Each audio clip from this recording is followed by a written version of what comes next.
So thanks for coming back for module 2 of our fly tying class. This one is going to be all about fly tying tools. So hey, David here with Guide Recommended. Check out the link in the description. In that description, there is a link to my blog, Guide Recommended, where you can get a download of all of these tools and some additional resources. You'll be able to track along with this free fly tying course as well. So fly tying tools. I'm going to start out with our vise, probably the primary tool for the fly tyer. So it comes with basically a clamp, a head. This is a tabletop model. And then you've got a pedestal model, which is like this. Differences, this one is stationary, meaning the clamp stays stationary. This one, once you put the hook in, you can rotate it, right? So you would hook in, and then some materials you can actually wrap on. So fly tying vices. Hairline kit, pretty good vise. So we're gonna mount this guy up. I think what I'll do is bring the camera in closer and we'll do some more stuff with more of the tools that are in the hairline kit.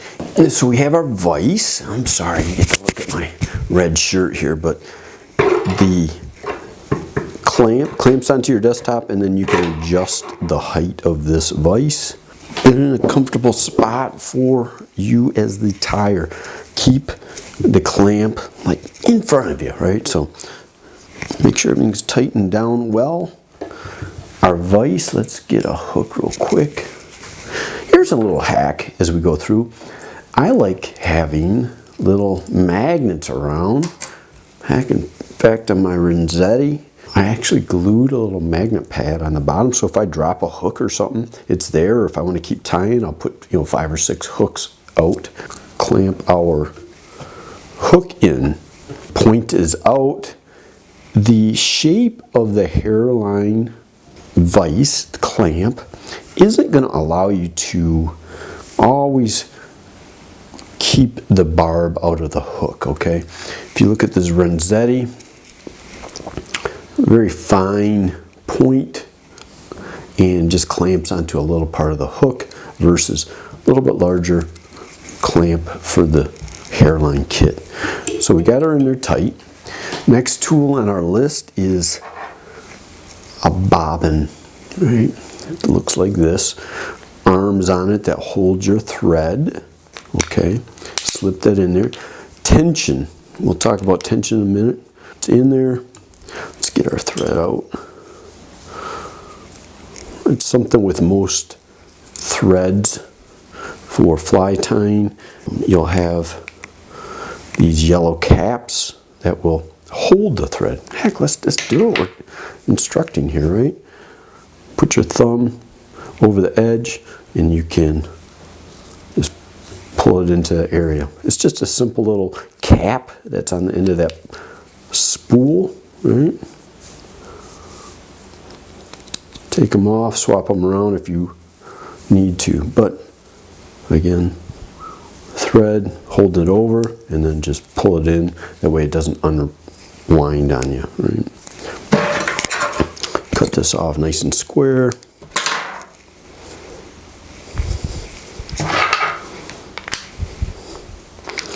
Tension, right? So you can bend these arms to create the tension you like.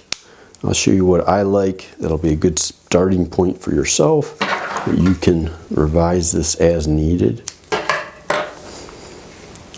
So cut it off square. I like to wet it just a little bit. Slide your thread, get it going up into that tube. And then once you get it started, suck on that, it'll get it out. Run it through. Starting your thread, we'll hit this again. Wrap forward, spiral wraps, wrap back. All right, tension on a bobbin. I like it to be enough where it just holds itself, right? Just holds itself. There's not much more on there. And then as I put tension on the thread wrapping, I'll actually palm it tighter, right? I'll squeeze it tighter. So wrapping, I'm squeezing on and off in order to make it easier, or a tighter wind or not. Threads are wound, right? If you go clockwise with your thread, it will unwind. If you go counterclockwise, it will wind it up. That will unwind, it'll make it a flatter wrap, right? And then counterclockwise will wind it up, make it a tighter wrap, right? So as you tie some flies, you want a more spread out thread. What's next on our list? Scissors. We touched on our scissors.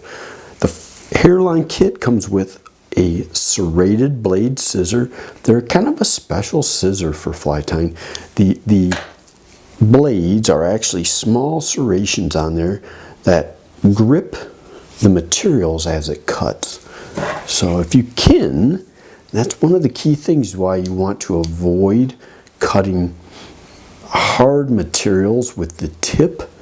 When I say hard materials, you're going to be cutting wires in the future, you're going to be cutting the stems of feather, lead, tinsels, thick chenilles.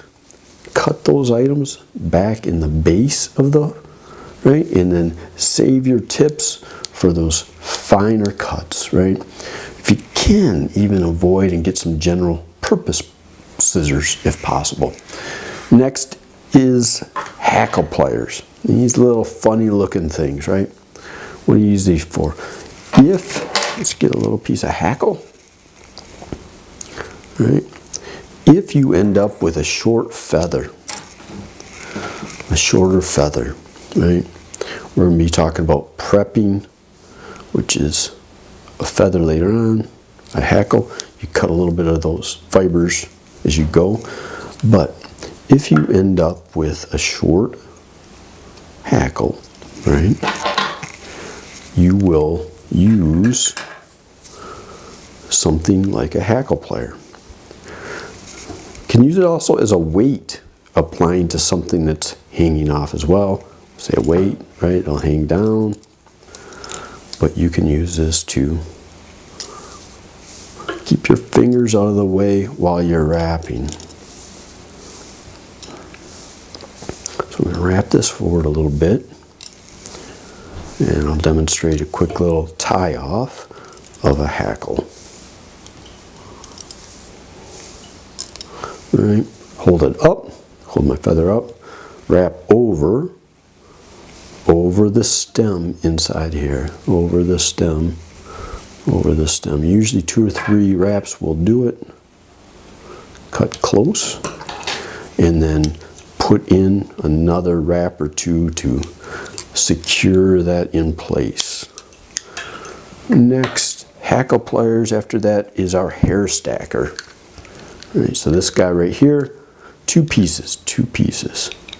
The whole idea of a hair stacker is to align the tips of hair, particularly deer hair and elk hair.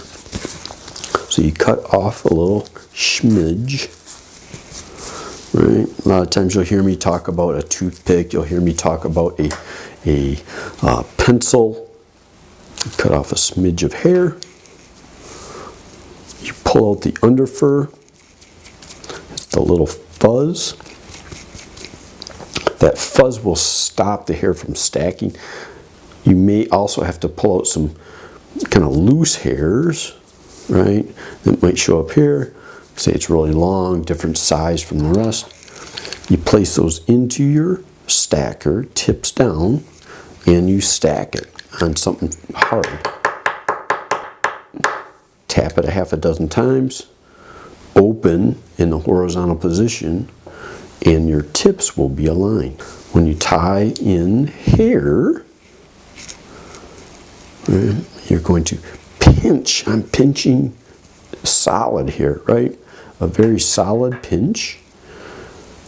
Hold it over at my tie-in spot, particularly here, loose wrap. Loose wrap, maybe a third loose wrap.